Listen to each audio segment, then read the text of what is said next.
नमस्कार, आप देख रहे हैं रियल टुडे। देश दुनिया की बड़ी खबरों में आपका स्वागत है। मैं हूं आपके साथ श्वेता। आज के मुख्य समाचारों में बात करेंगे, लेकिन मुख्य समाचारों की ओर बढ़ने से पहले एक नजर सुर्खियों पर। सीएए पर इतनी टेंशन में है तो घुसपैठियों की क्यों नहीं करते हैं बात। अमित शाह का अरविंद केजरीवाल से सवाल। यूपी में राहुल अखिलेश को क्या मिलेगा, बीएसपी का होने जा रहा है बुरा हाल, सर्वे के आंकड़े करेंगे हैरान।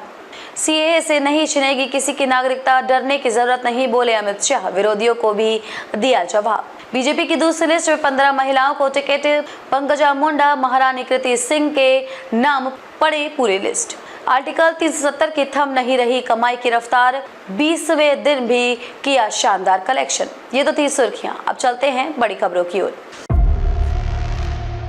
केंद्रीय गृह मंत्री अमित शाह नागरिकता संशोधन अधिनियम यानी सीएए को लेकर दिल्ली के मुख्यमंत्री और आम आदमी पार्टी के संयोजक अरविंद केजरीवाल पर बुरी तरह भड़के हैं। उन्होंने कहा कि दिल्ली सीएम भ्रष्टाचार के मामले में उजागर होने से आपा खो बैठे हैं। उन्हें मालूम नहीं है कि पड़ोसी मुल्क के सताए हुए गैर मुस्लिम प्रवासी आ चुके हैं और वे भारत में ही रह रहे हैं। सिर्फ उन्हें अधिकार नहीं मिले हैं और सीएए के तहत उन्हें अधिकार देने की बात की जा रही है।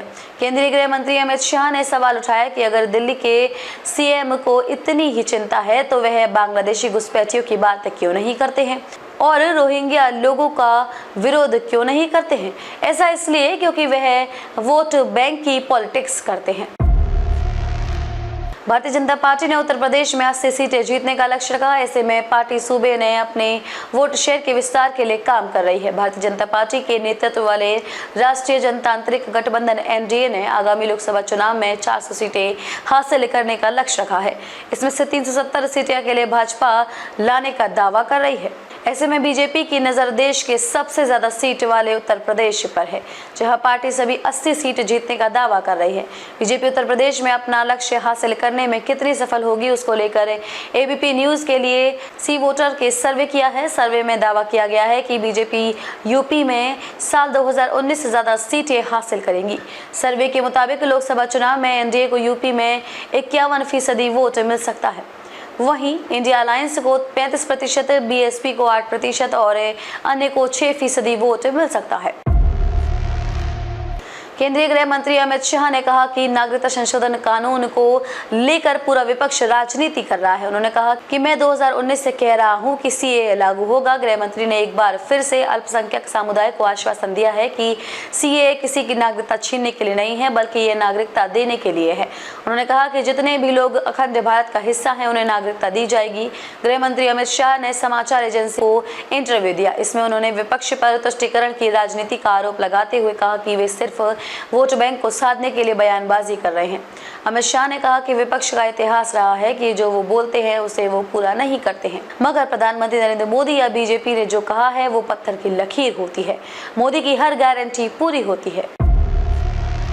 बीजेपी ने बुधवार 13 मार्च को आगामी लोकसभा चुनावों के लिए 10 राज्यों और 1 केंद्र शासित प्रदेश के 72 उम्मीदवारों की दूसरी लिस्ट जारी कर दी है। लिस्ट में 12 वीवीआईपी उम्मीदवारों का नाम भी शामिल है। इसके अलावा पार्टी ने 15 महिलाओं को भी मैदान में उतारा है।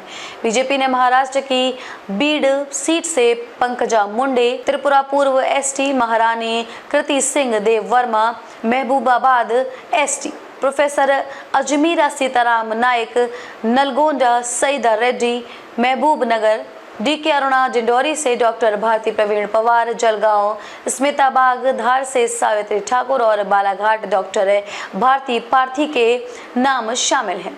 इसके अलावा बेंगलुरु उत्तर कुमारी शोभा कंदरलाजे, बेंगलुरु ग्रामीण डॉक्टर सीएन मंजुनाथ, दावड़गेरे गायत्री सिद्धेश्वर और दादर और नगर हवेली कलाबेन देलकर को भी पार्टी ने मैदान में उतारा है।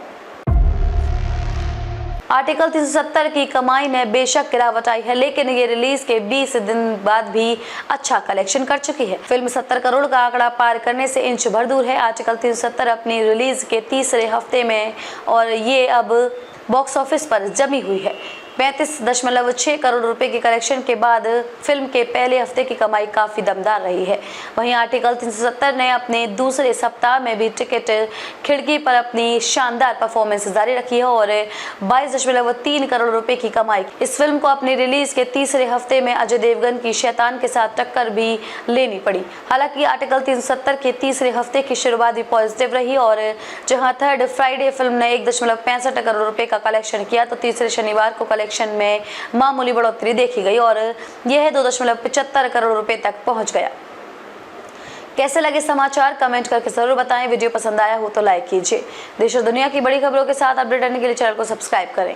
खबरों में अब तक के लिए बस इतना ही, फिर होगी आपसे मुलाकात कुछ ऐसी ही खबरों के साथ। तब तक के लिए नमस्कार और देखते रहिए रियल टुडे।